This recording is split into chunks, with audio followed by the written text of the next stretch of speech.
uzikurahe? Buriya rero ikintu abantu benshi batajya babona, Bibiliya iratubwira ngo mwibuke ababwiraga ijambo ry'Imana ngo muzirikane iherezo ry'ingeso zabo, mwigane kwizera kwabo.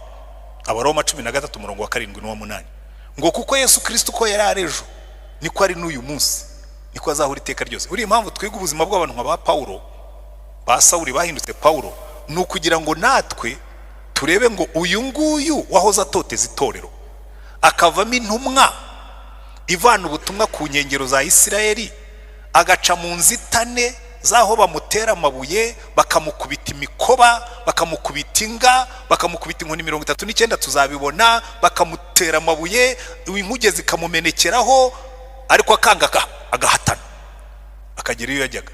Niki cyamuhaga izo mbaraga? Haleluya.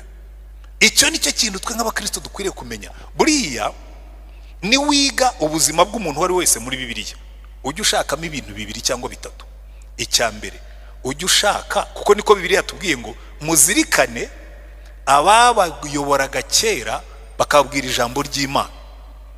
Aba ni Abaheburayo 13:7.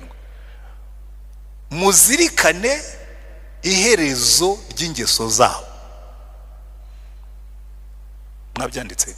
Muzirikane iherezo ry'ingeso zabo, then ikindi kivamo mwigane kwizera kwabo. Kuki batubwira ngo tuzirikane iherezo ry'ingeso zabo? Icya mbere, hari abantu batangiye neza,